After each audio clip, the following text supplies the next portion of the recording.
to Recollections May Vary, a royal recap. I'm Kinsey Schofield here with Kevin O'Sullivan. You watch us together on the Political Asylum with Kevin O'Sullivan on Talk. And I'm going to shake up the rundown because I stewed on this story overnight, Kevin. A Okay. source telling Page Six that Meghan Markle allegedly walked away from a 2022 Variety cover shoot with a $1,700 green gown because it was all part of archiving her clothes as a royal. It gets worse because they've talked to People magazine, as one does. Okay. There's been a new statement to People magazine. Okay, what is it? What is it? Yeah, I mean, yes, we do have to dissect the fact that someone tried to justify this by saying that they archived her clothes, and the People magazine response is similar. So I do think it's fair if we continue to dissect that statement. But People magazine, we're told by Meghan's spokesperson, the insinuation that any items were taken without the full knowledge and agreement of the on-set stylist or their respective teams is not only categorically false, but also highly defamatory. Okay, fair enough. Any items kept were done so in total transparency and in accordance with contractual arrangements, which is an odd direction to go when the Kardashians are accusing you of lying about a contract, last week. So is this contract similar to the one that the Kardashians have, which they say is non-existent? According to a source, brace yourself for this, Kevin. It's standard for talent to retain select items from photo shoots, sometimes for security reasons, including to prevent a potential resale or unauthorized auction. Yeah. Clothing worn by members of the royal family and other public figures has been targeted for resale in the past, making the practice both common and precautionary. So basically, Meghan saying, I hate my diehard fans that would want to buy something I wore. I mean, she's blaming the fans that would want to buy something she wore. So let's get this straight. Let's be fair to Meghan. She definitely 100%, we've got the statement, she definitely 100% did not walk away with this dress. She didn't steal it. She archived it. The audacity that she's trying, or her team or whoever is trying to play off the fact that she would walk away without asking with a piece of wardrobe from her Variety cover shoot to archive her wardrobe as a royal. You're not a royal anymore. You are an influencer. You are, and according to Page Six, a thief. So I'm having a really hard time with this justification. What say you? Well, you're right. I read this story in the New York Post on Page Six, of course, and you're thinking, hang on, so she's saying she did this photo shoot. There's a 1,700 shoulderless green gown that she wore for the cover of Vanity Fair, and she went off with it. She took it away, and you think, so people sort of say, well, hey, Meghan, did you sort of steal that dress? And her people go, oh, no. It was because she has to archive what she wears as a royal. So yes, the royal bit's annoying, but what does that mean? So if I walk into it means that she considers herself a Princess Diana type character that's going to have museums dedicated to her beige fashion choices one day, and screw you, that's not going to happen. Yeah, I mean, there's that side of it, but the other side of it is this. If I walk into a store and I, steal a packet of cigarettes or some candy or something, and I walk out, when the security guards pounce on me and say, you're stealing that candy, I'll go, no, you don't understand, I'm archiving it. I mean, she's just come up with a word for what looks suspiciously like theft. And to be fair to Meghan, she's not the first celebrity who's ever done this. It's an old trick. They turn up, they do a photo shoot, and they go, oh, I really like that coat, and then they get allowed to keep it. It looks as if Meghan has gone down that road but hasn't really asked.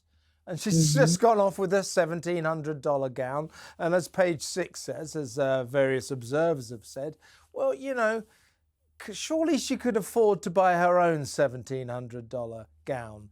Very Mhm. extraordinary story, and she needs to come up with a better excuse than I was archiving it. Let me get back there, but I want to read all of this clearly that I have down for the lawyers, basically. Yeah, A yeah, source yeah, told Page Six, yeah, I got to be careful. A yeah. I source get that. told Page Six that Meghan Markle allegedly walked away from a variety shoot with a $1,700 gown because it was all a part of archiving her clothes as a royal. I initially saw this conversation starting on the Saint Meghan Markle Reddit, and it's this one-shouldered gown that's green that is seen in her new promo video for her upcoming Netflix holiday special. And that's where people started to put two and two together. And this was after Andrew Gold's podcast, Heretics, where an individual claimed not specifically this dress. Her name is Vanessa, and I would slaughter that last name if I attempted to Yeah, it's a say it. difficult But one. But she was a journalist on the scene, wasn't she? Yeah. yeah, yes. And so she said what's shocking about hearing these kinds of stories is that Meghan is in a $15 million mansion and should be asking for the product versus just sneaking off with it. And Page Six says they've confirmed this with at least three different people. It's the third one that claims that this is, an archived, royal archived piece. But I'd also argue if this is a sacred archived piece, why are you wearing it in a promo for your Netflix special? Shouldn't it be locked away in some airtight crate, prepared for the Meghan Markle Museum one day? It might be an idea, but what I don't get is, it can't be a justification for taking something away that you don't own. Oh, well, I've got to archive it. That doesn't justify what she did. Now, for your lawyers, Kinsey, and for all of us, in fairness to Meghan, she is not the first celebrity to do this, and she won't be the last. Most of them try this stuff, but not many of them come up with the excuse, I'm archiving this outfit as a royal. Only Meghan could do this. This is annoying because we just read this Harper's Bazaar article, which we'll get into, that says she insists on the house manager announcing her to the reporter, Meghan, Duchess of Sussex. Kev, she's not going to let this go. I mean, you quit your job. You are no longer a working royal, and you live in the United States of America, where we don't acknowledge titles. This is all about ego. And a part of me feels like it's a little sick. Like, Yeah. let it go. I'll tell you what used to annoy me during the Joe Biden days when Joe Biden was president. And do you remember all the calls for Harry to be kicked out of the States because we didn't know about his visa details? Donald Trump gave an interview saying, when I'm president, he could be in trouble. In the end, he just let it drop. He wasn't that bothered about it. But what I didn't like about Joe Biden and the Democrats' attitude to it was, oh, it's a royal. Oh, well, then you get special treatment. You're a member of the British royal family. You've got a title. You're the Duke of Sussex. You're Prince Harry. Well, having lived in America, what I loved about America is they don't go in for any of that crap. They're not interested in titles.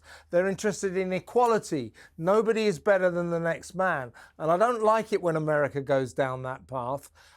Usually it doesn't. But clearly, Meghan wants to be treated as if she's sort of superior, better than everyone else. I mean, walking into a room to be announced, Meghan, Duchess of Sussex, when there's nobody else in the house. I mean, the royals don't do that.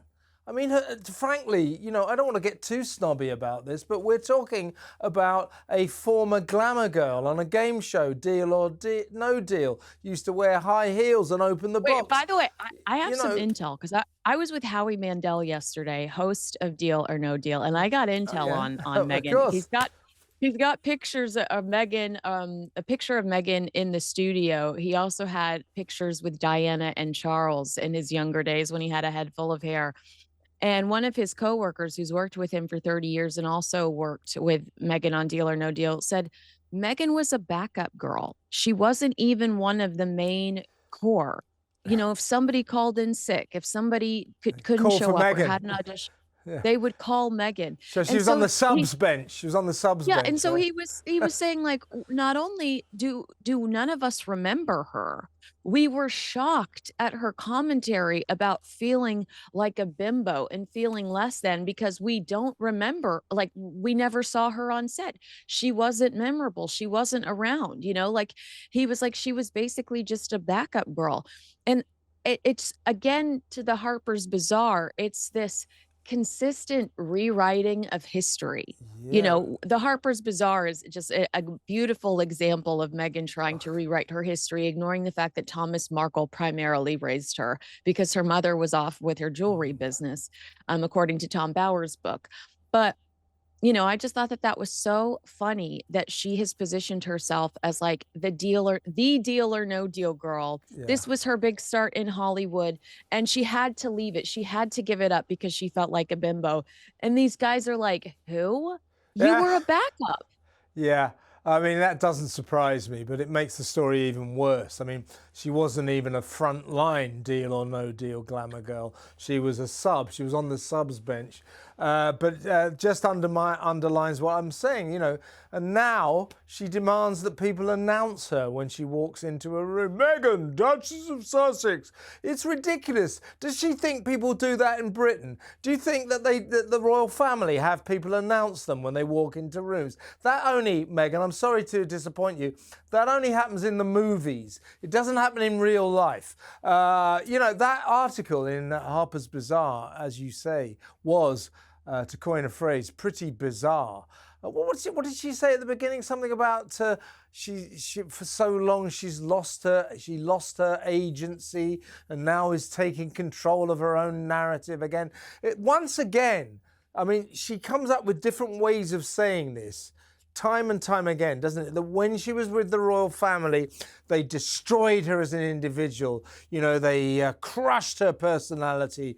They wrecked her character. And now she's like a butterfly breaking free from the cocoon to be the beautiful person that she believes that she is. That's what it's all about. The same story every single time. And oh my God, Kinsey, she only went and told the Procter & Gamble soap story again. How many times is she going to tell that? When I was 11 years old, I wrote to Procter & Gamble and said that their adverts were sexist. Procter & Gamble have no recollection of that at all, can find no evidence of that, but that isn't going to stop older Meghan coming out with that story time and time again. I wonder if it actually did happen. Well, Tom Bower and Thomas Markle in Revenge say no. And, you know, I think that Thomas actually admits to lying to her to encourage her. Like I maybe the word lie is too aggressive, but Thomas Markle says, yeah, I mean, I made it a bigger deal than it was because I wanted to make her feel special. And Tom Bower writes about how Vanity Fair refused to include that story in the wild right. about Harry. They checked it out and they couldn't check it out, so it didn't go into the article. But I bet you she's stewed on that ever since, and now, bingo, That's exactly she's got it into Harper's Bazaar. I got the story in. Trouble is, Meghan, nobody can confirm it. Nobody can actually prove that it actually happened. It's looking increasingly as it didn't happen, but you're clearly going to keep imposing it upon us, aren't you? How much? I mean, I know that this is a stretch, but Tom Bower has a new book coming out in March, and she does insist that the soap story make the Harper's Bazaar article. Again, this I loved, there were some really great commentary from people in Los Angeles that were angry that she tries to make the Rodney King riots her origin story. They're like, it has nothing to do with you in your upper middle class neighborhood in LA at your very expensive private school. You were not seeing looting and you were not seeing ash falling from the sky. You were safe with Thomas Markle on the set of Married with Children. Yeah. Or, you know, like, you know, that it's just so ridiculous. But I wonder how much effort she puts into trying to respond to Tom Bauer specifically without going the length of a lawsuit, because she gets the soap story in Harper's Bazaar. And Tom Bauer also says in Revenge that Vanity Fair, when they asked Serena Williams about her relationship with Meghan, Serena Williams was like, I don't really know her. And in this article, Serena Williams is like, she's the smartest person I know. And I'm like, did she read Revenge and was so angry that she had to find a magazine that would, Yeah. counter everything Tom Bauer said? Well, look, maybe Meghan is very, very smart. I don't know. I've never seen any evidence of her being particularly clever. And I hate it with those American magazines when they do that. They do an interview and then they sort of interview loads of their friends to say how great they are. What's that about?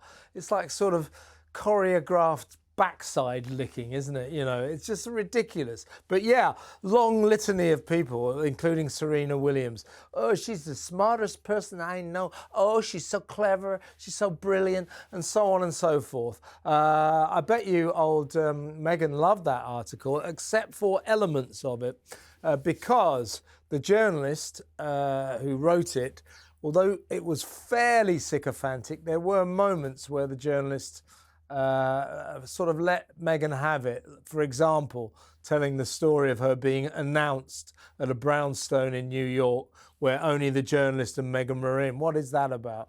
Going to the Polo Lounge. Meghan has obviously organised it so they've got the most strategic table so that everyone can see them.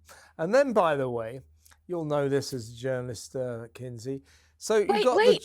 I have something else to tell you. Go on. I was at the Polo Lounge last night and I asked for a cappuccino with Meghan Markle's face on it. Yeah. And Sal, my waiter, said, we don't do that. Well, I suppose they did it especially for her.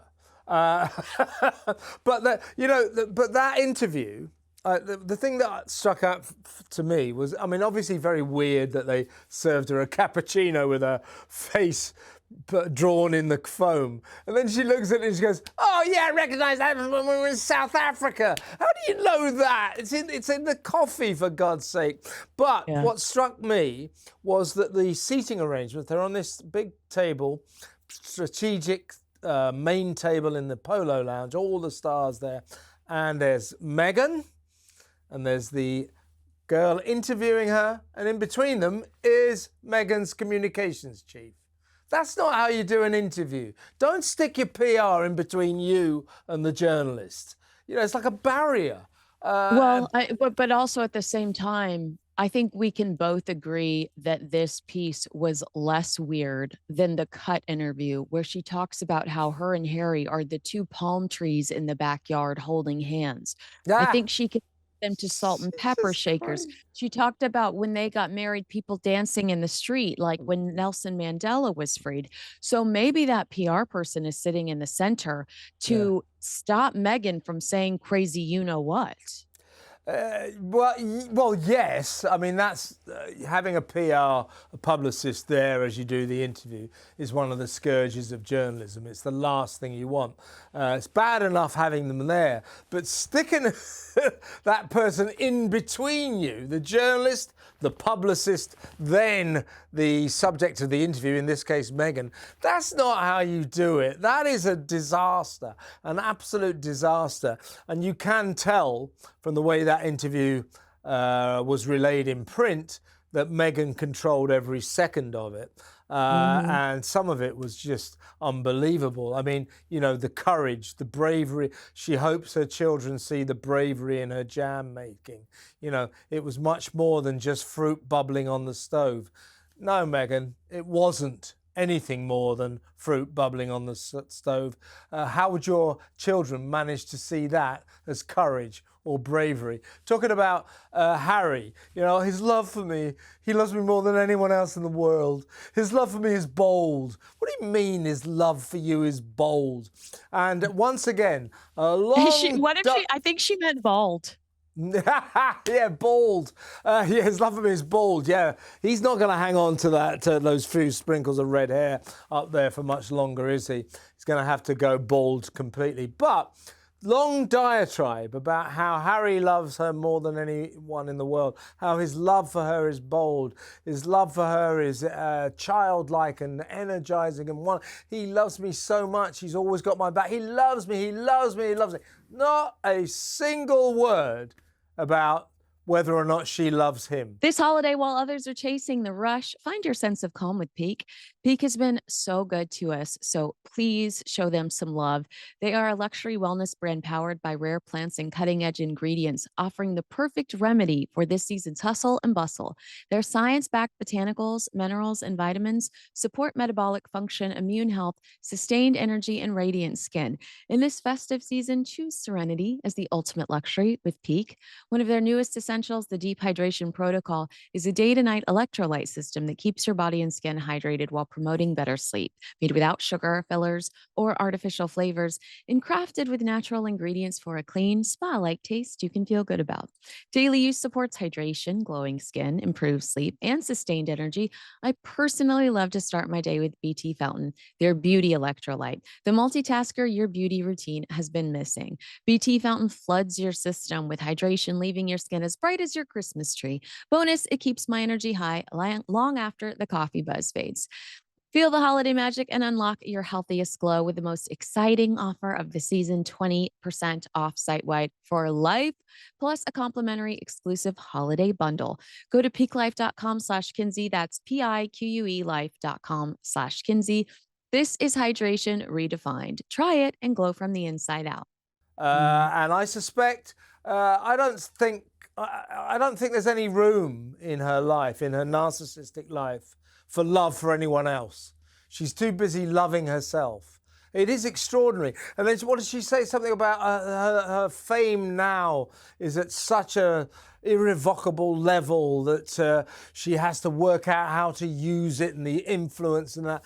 You know, Making jam.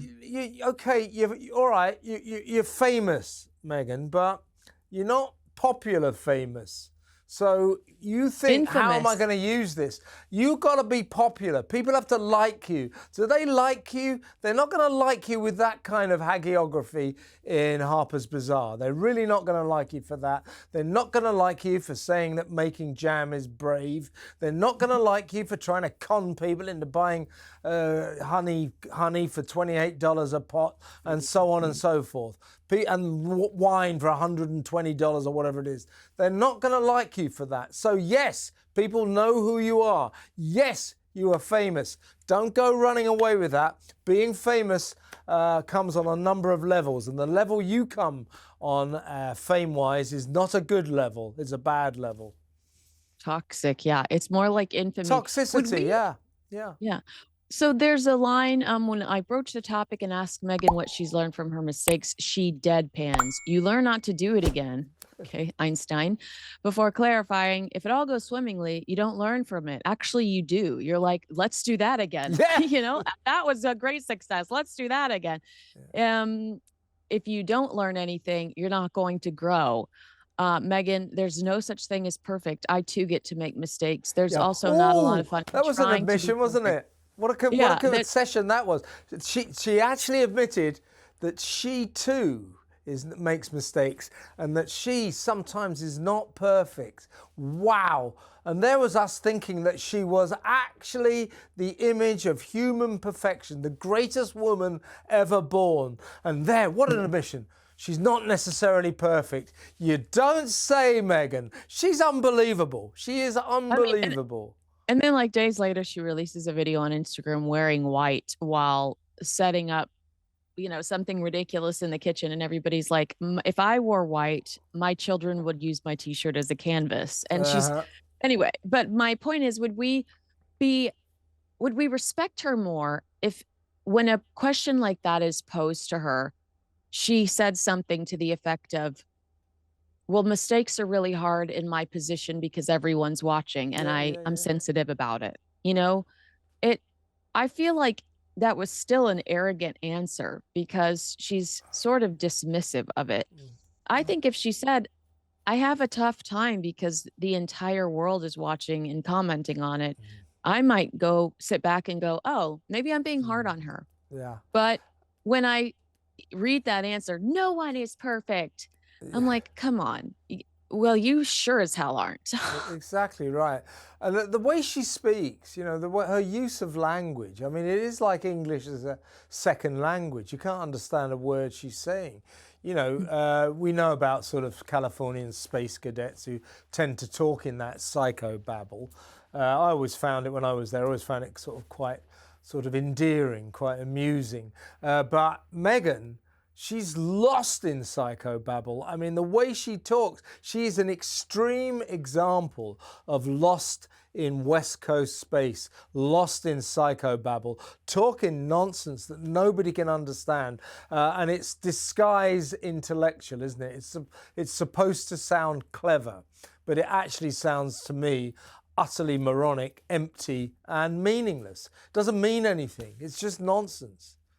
Yeah, it's so true that there's a little bit of California in everything she says, where it's just very like, it's gonna, well, you know, keep calm, everything's gonna work out. Like, just gotta have, you know, sun, just gotta bask in the sun. It'll work it out.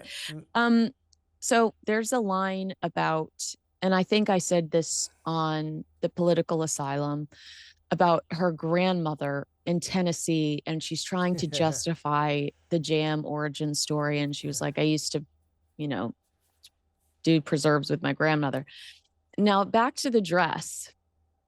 This is like extreme internet sleuthing that's happening, but on Reddit, Saint Meghan Markle, they have found an eBay account, which I've covered before on this channel, that sells clothes that belong to Meghan Markle.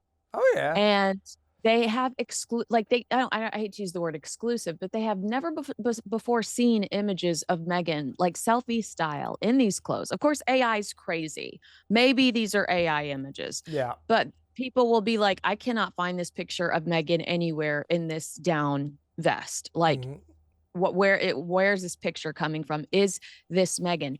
The internet thinks that Meghan is reselling some of her clothes on eBay, which I do believe she used to do before she was, you know, big famous.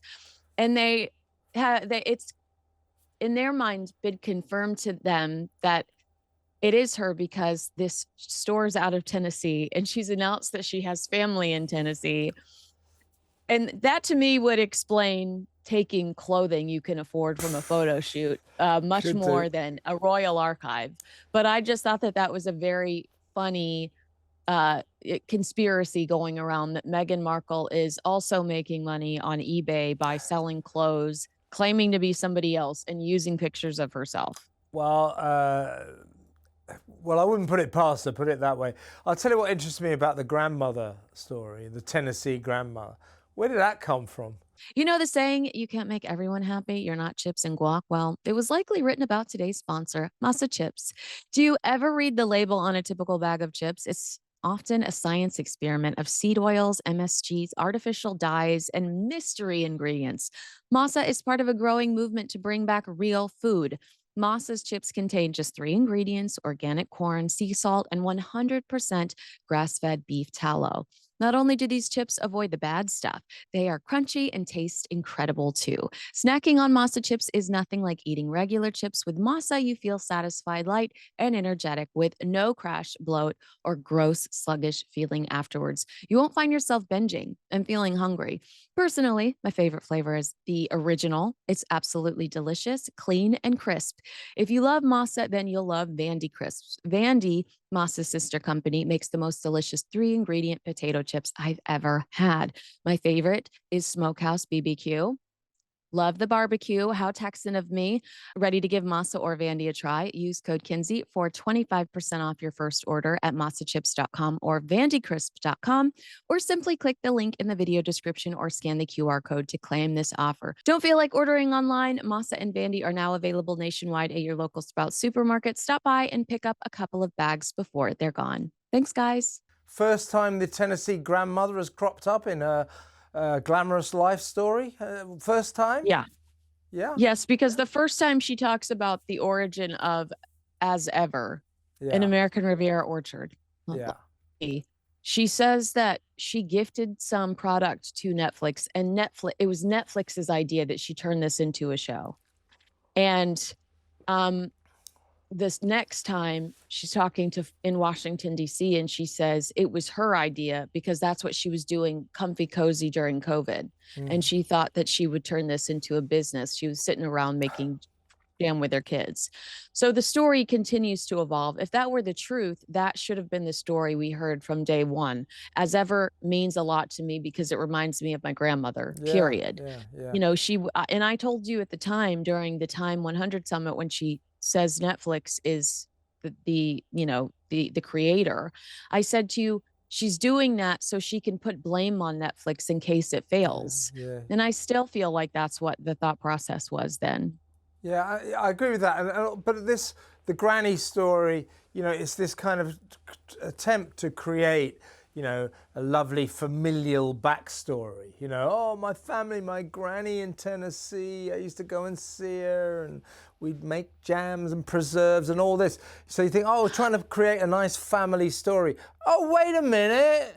You're not talking to most of your family. Wait a minute, your dad's had 2 strokes and a heart attack, but you haven't spoken to him for 5, 6 years. Oh, your brother, your sister, you've sent all of them to Siberia. No, You won't no ever one talk was to... at your no one was at your wedding. You did a Netflix docuseries where your niece goes on and cries, saying Yeah. she was purposely excluded from your wedding because the palace thought it would be a bad look for her to be there and not her mother. This niece has not appeared at all on any of Meghan's shows, so we're not even sure her niece is still in contact with her. Did she just use her niece as a prop to prove how nasty the palace could be?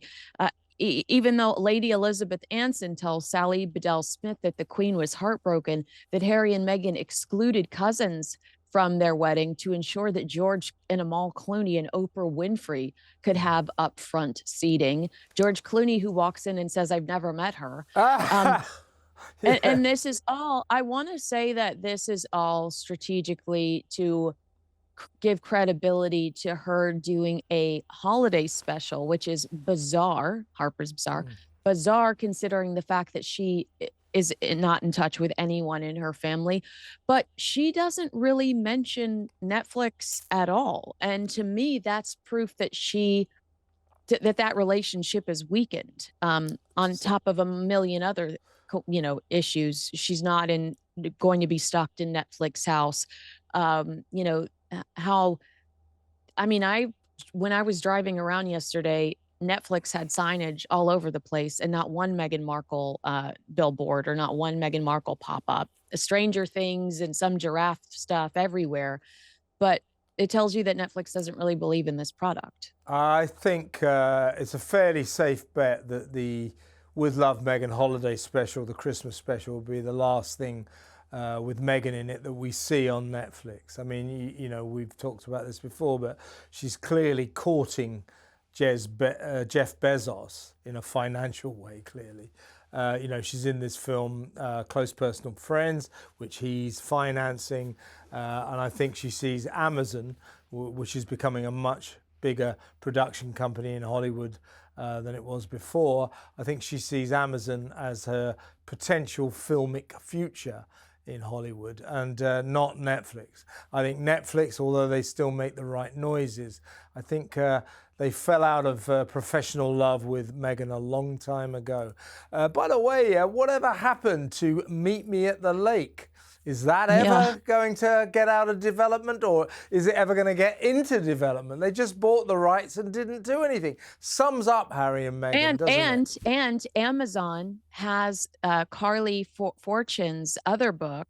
They bought it a year later after Harry and Meghan bought the rights to Meet Me at the Lake, and they've already cast that book. Really? And it's yes, and it's already started filming. So could Meet Me at the Lake find a home at Amazon? I don't know, but I know that Amazon has a Carly Fortune book, and that project is already hit the ground running, and they bought it significantly later than Harry and Meghan secured the rights to Meet Me at the Lake. I think you're probably onto something there. She wants to maybe get that film going, maybe star in it herself. For God's sake, don't get Harry to play the lead, the male lead. But that could be it. I mean, she's maybe trying to get that ball rolling, because I don't think Netflix would give her the necessary money to turn that into a fully fledged movie now.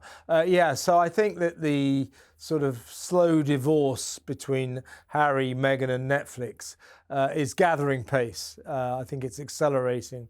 I don't think Netflix will be backing any more of her projects. Thankfully, thank God. With Love, Meghan, the Christmas special will be the last we see of that.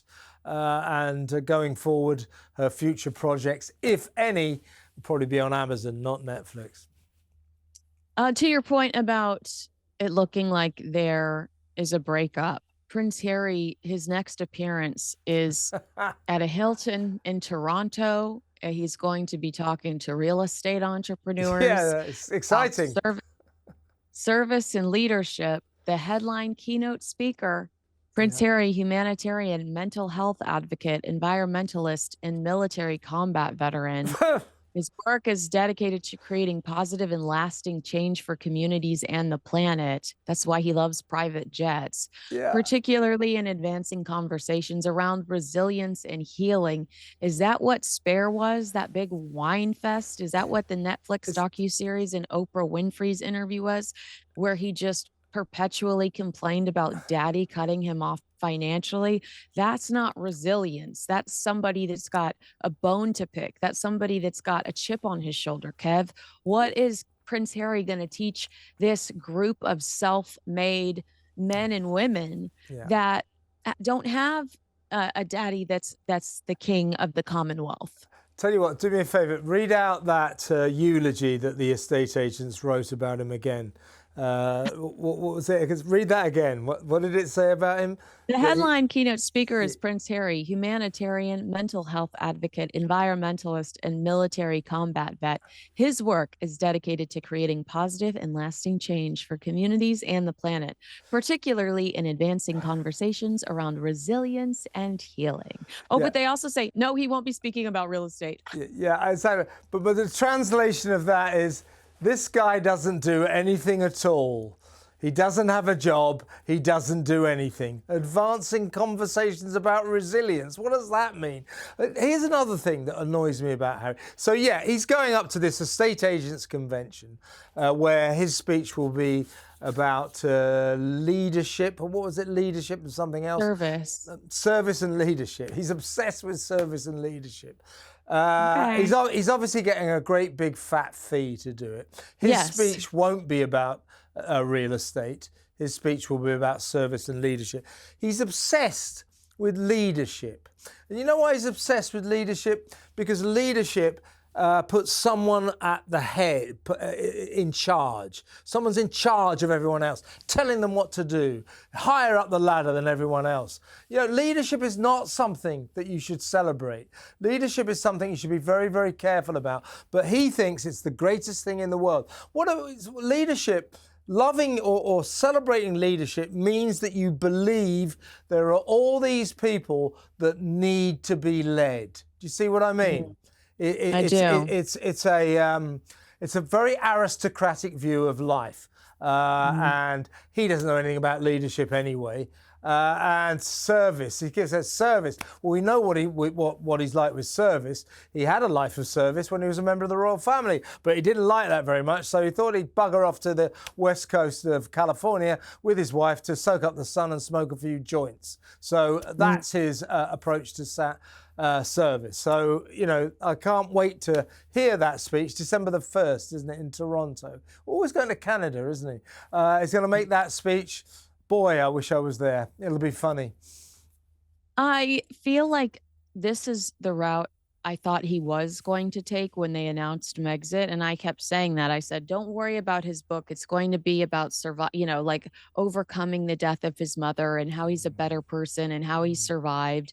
And then when I read that the title was going to be called Spare, I thought, right, joke's on me. Joke's on, that is a very bitter title. I feel like he was in a position to be this person and to do this as a job 5 years ago. But Yeah, I think could he have been. credibility with the Oprah Winfrey sit down, the Netflix series Spare, his interviews with BBC, talking about how his father's taken his security away. He's a perpetual whiner and a complainer and he's focused on woe is me and life is unfair. I'm not taking life or leadership or service advice from somebody that lives in that victimhood space, and they've done nothing to crawl out of it. Do you know what I mean? Like, Yeah. they're just trying to ignore that that's how they introduced themselves in this new world, and Yeah. they haven't done anything to overcome it. Now think about it. So since he's Megxit, since he went to America, you know, what leadership has he shown? What leadership has he shown Got ever fired at from all? Spotify, was fired from Spotify and called a you-know-what grifter, Yeah. refused to promote Polo, his one big project for Netflix that was a commercial and Disaster. Yeah. yeah, critical flop. Yeah. You know, I don't know. I can't tell you where he's shown leadership. I literally can't, and I'm trying hard to think of any example. He's fired from, well, he quits because his life of service, he's so focused on service, quits Senebale, refuses to acknowledge the toxicity within African Parks charity. Yeah. I mean, in his whole life, what leadership has he shown? You know, it's for him. It's just a word. It's a word. His idea of leadership, I suspect, is that servants have always had to do what he said. You know, so it's about. I think he sees himself as a leader because he sees himself as socially superior. You know, at the top of the social ladder, a member of the royal family. Well, but you know, you can talk about leadership. He's never led anything. Nothing. So what does he know about leadership? And what does he know about service? The only service, okay, he served his country in Afghanistan. I wouldn't take that away from him. But service in terms of his country, his duty as a member of the royal family, he ran away from it.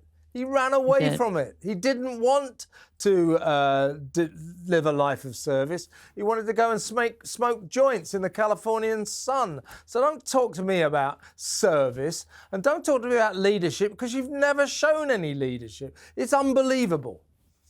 Yeah, it truly is unbelievable. We're going to leave it at that. We have an exciting trip to look forward to with the Prince and Princess of Wales coming here this summer for... you know, the anniversary of us firing you guys, the anniversary of us breaking up with the royal family. So we'll talk get you about back that. one day. We'll get you back one day.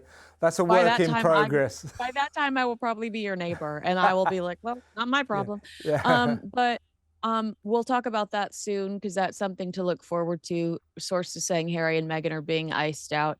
But I have a date with you later today. So I will see you on the political asylum. And if you're watching this on YouTube, you can head over to Talk's YouTube page and find that chat there. We want to know, agree with us, disagree with us. Let us know in the comments below. Make sure you like, subscribe, and share this video with a friend. Kevin O'Sullivan, it's been so nice to go over Meghan Markle wardrobe archiving conspiracy theories with you today. Well, real pleasure, Kinsey. Always a pleasure.